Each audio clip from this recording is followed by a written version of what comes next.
اگر واقعی اگر نیکی کمانا چاہتے ہو نا تو مسجد کے اماموں کی تنخواہیں بڑھا دو یار. اگر ایک گھر سے امام صاحب کے 100 روپے جاتے ہیں تو 200 روپے مہینے کر دو. پورا گاؤں پورا محلہ اسی طریقے سے پیسے بڑھاؤ گے تو ان کی تنخواہ میں اضافہ ہوگا اور ان کا گھر صحیح سے چلے گا, ان کی زندگی صحیح سے آرام سے گزرے گی, اور دعائیں جب ان کے منہ سے نکلیں گی تو سبحان اللہ کیا کہنے کی بات ہے. پھر آپ کے کاروبار کیسے چلیں گے آپ سمجھ سکتے ہیں. ہاں, دل بڑا کرنا چاہیے. دل 100-200 روپے تو ہم پان پڑیا کھا کر تھوک دیتے ہیں. ہمارے نوجوان, ہم تو نہیں کھاتے, لیکن پان پڑیا کھا کے اور بھی خرچوں میں 100-200 روپے مہینے کے چلے جاتے ہیں. مہینے تو بہت بڑی بات ہے, ہفتے 2 ہفتے میں خرچ کر دیتے ہوں گے, لیکن امام صاحب کی بات آتی ہے جب کہ 100 روپے بھیا 100 روپے مہینے کے, تو بہت کرنی پڑتی ہے. یہ کڑوی بات ہے. الحق مرن.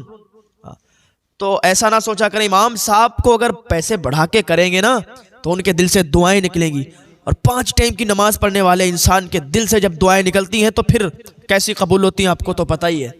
ہاں, اللہ پاک ہمیں ہدایت کی توفیق عطا فرمائے, اپنے امام کی عزت کرنے کی توفیق عطا فرمائے, امام کی زیادہ سے زیادہ تنخواہ بڑھانے کی توفیق عطا فرمائے. یار ہماری 50,000 1 لاکھ ہو کے بھی ہم پریشان ہیں, امام صاحب کی 5,000 10,000 میں کیسے خرچہ چل جاتا ہے یار, سوچنے والی بات ہے.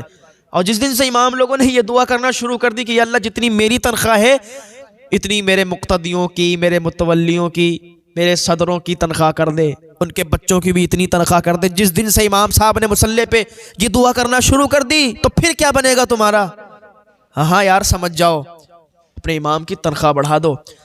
ہم نہیں کہتے کہ اگر تم غریب ہو 100 روپے دیتے ہو مہینے کے تو دو, لیکن جو مالدار ہیں تو تھوڑا پیسے والے ہیں تو 100-200 میں کوئی کمی نہیں. یار غریب آدمی بڑھا دیتا ہے, غریب آدمی اگر 100 روپے دیتا ہے اس سے کہہ دو تو وہ 200 کر دے گا, لیکن جس کے پاس پیسے ہیں جو مالدار ہے اسے عزت راس نہیں آتی. 100 روپے اگر امام صاحب کو مہینے کے جاتے ہیں تو اگر کوئی کہتے 200 دے دو تو لڑ جائے گا. 200 کیسے دے دے, 100 دیتے ہیں تب تو اتنی بڑی بات پڑتی ہے ہمارے لیے, 100 ہی بہت ہے.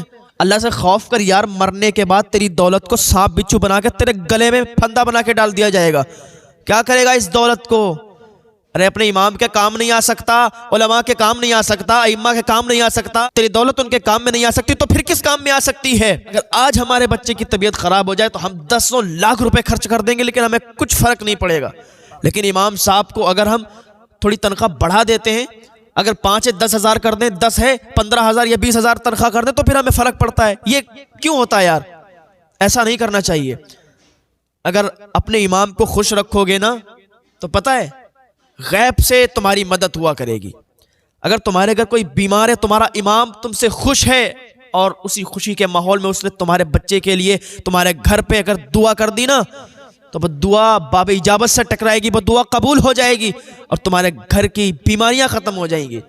تمہارے گھر میں جو بیمار ہے اس کو شفا مل جائے گی. لیکن تمہارا امام ہی ناراض ہے, تمہارے گھر بیماریاں ہیں, تمہارے گھر پریشانیاں ہیں, اب تمہارا امام تو تم سے خوش نہیں ہے. اگر تمہارے لیے دعا بھی کرے گا, تم اس سے کہو گے دعا کے لیے, دعا بھی کرے گا, تب بھی وہ کیسے قبول ہوگی دعا جب تمہارا امام ہی تم سے ناراض ہے؟ پھر تو اپنے امام کو خوش کرو, اپنے مسجد کے امام کو خوش رکھو.